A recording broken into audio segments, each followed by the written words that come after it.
Hello, everyone. Hope you're all surviving in lockdown. It certainly is an extraordinary, bizarre time, I think, for everyone. I've written a song over the past 2 days called "The Ballad of the Ruby Princess, Part One." I still think there's many more chapters of this story to go, but I just wrote it quickly. I did a hatchet job on it because I can't play guitar. To let you know, I've taught myself uh, pretty well how to play guitar, and I am a very poor teacher and an even worse student. So that might give you an idea of where I'm coming from. And I'm filled with shame. But because we're all in lockdown, separated from the people that we normally converse with, are friends with, and work with, I'm having to do it myself. So I apologise profusely for the poorness of the effort. But I felt I wanted to get out anyway, so I'm sharing it with you. Uh, it's based essentially on two articles, which I found extraordinarily difficult to read, but at the same time very enlightening. One was from Pamela Williams of the Fin Review, and the other one was from Bloomberg Business Week, Austin Carr, and Chris Palmieri, I think. Yeah, read those articles; they are extraordinary. Um, this is a tragedy that is unfolding in front of our eyes at this point in time, and it is one that could have been prevented, I think. Anyway, I can imagine this song with a massive arrangement. I am incapable of doing that, and it is in the style of an epic, so it does go for a long time. So don't burden yourself with it if you don't want to. All the best. Stay well. Stay crazy in lockdown.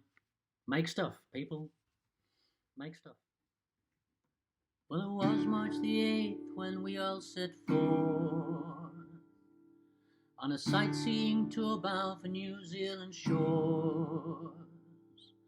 On the Ruby Princess, the pride of the fleet, we boarded the Gold and its circular quay. We set sail at midnight after waiting some hours through the headlands, then out to sea. And the lights of the harbour and the night full of stars were as beautiful as I've ever seen, like something out of a dream. And the Ruby Princess is a floating palace that shines like a million suns, a crown class cruise ship with a carnival line over 100,000 tons, with 1,542 cabins and 19 immaculate decks, with a crew of 1,200 serving 3,000 guests. Book a berth on the Ruby Princess. Wake up and smell the dead. That morning we woke in our private suite to a room service breakfast on our balcony. For 360 degrees there was nothing but sea, while below our bare feet was all we could need. There was dancing and hotspots and pulsating nightclubs and restaurants and places to meet, theaters and sports decks and internet cafes, and more food than a person could eat, and coffee like fresh from the street. Casinos and showrooms, wine bars, cigars, I'm never falling asleep. Swimming pools, spa bars, gold taps, it's all class, the opulence defies belief. And the crew are all smiling and everyone's happy and every soul's eager to please. But nobody mentioned death walked the ship disguised as COVID-19. But that coffee, man, it's high quality.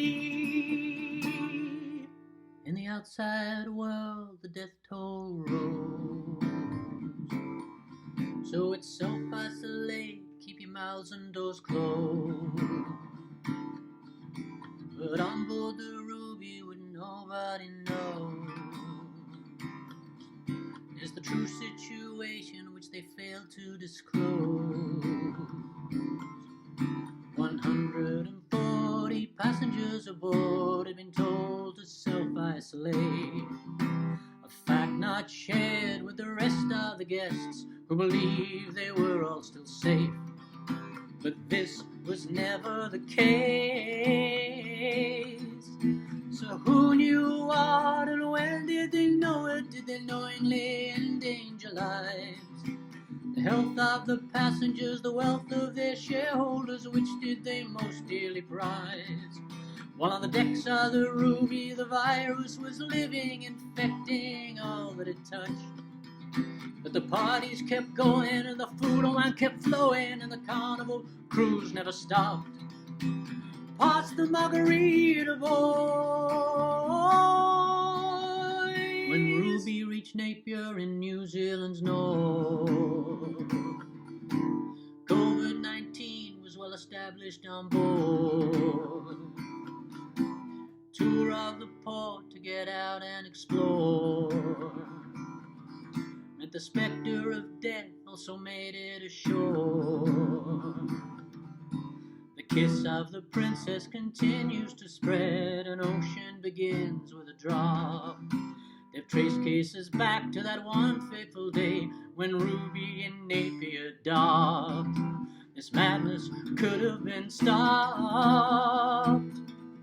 On the Ruby Princess they knew there was sickness, with passengers coughing and ill. With flu-like symptoms they reported to sickbay. They were swabbed and handed some pills. Rumors were spreading and the tensions were rising. There was fear in the face of some guests, but not a word of concern, though he knew all the facts from the master of the Ruby Princess. Just meet me at the buffet. We made Sydney on March the 19th. 1:30 a.m. past the heads with relief. But a fire was coming and we were the spark. Hundreds infected but kept in the dark. We were told we were leaving sometime in the morning and instructed the night before to be ready to go at the drop of a hat and leave luggage packed outside our doors. There's nothing to fear here at all. So thinking we're safe, we're all crammed together, 2,600 or more. It was all hugs and kisses and fare thee well friends to the good folk we met while on board. There was no social distancing, no mask, no gloves, no fuss, no temperature checks.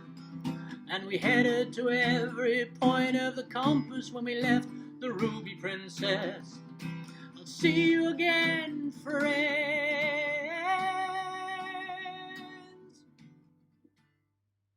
6 days later, the first passenger died. 18 more would be soon by their side.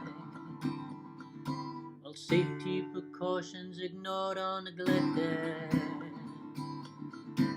Ruby let loose 600 infected. We all headed home in taxis, in Ubers, in trains, on buses and planes. Pandora's box opened up wide, what escaped cannot be contained. Did somebody cough on this train? And the Ruby Princess has blood on her hands, and darling, you know where to hide. But the carnival creeps who speak for the Ruby say don't blame us, man, 'cause we tried. There's no mystery here, no riddle to solve. Ruby's not the Mary Celeste. It was greed in plain sight. The guests were the victims when they trusted the Ruby Princess. But they zoomed around the party day. And they're still moving, but the clocks are now still. Each breath comes heavy and the lungs never fill. I'm drowning inside in the late afternoon. Drowning at sea but never leaving my room. If I knew then what I know now, I'd never have left the land. Never never be told there was sickness on board, and listed as one of the damned. Listed as one of the damned. The Ruby Princess was a ship of death, and the Ruby, she wasn't alone. The Grand and the Diamond Princesses as well should be disgraced and dethroned, while the perpetrators of this hideous crime are the owners of the Carnival Line. I'm quoting here from Guesser the Ruby. They played Russian roulette with our lives, but we're just rats on cocaine. This story's unfolding, it's not over yet. I swear you'll hear more of the Ruby Princess, like who and what enabled the spread. Did God play a part in this god-awful mess? Now there's boots on the ground in a Tasmanian town, and 1,200 quarantined. And everyone's looking for someone to blame, but everyone's hands are clean, because that's our daily routine.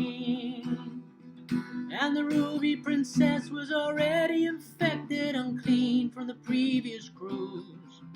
Each member of staff or guests on the Ruby were putting their necks in a noose. And what are the crew of the Ruby Princess? God, somebody tell them we care.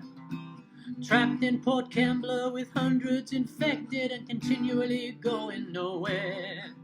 And the seekers said it best. Well, the hand is still moving, the clocks are now still. Each breath comes heavy and the lungs never fill. Drowning inside in the late afternoon. Drowning at sea but never leaving my room.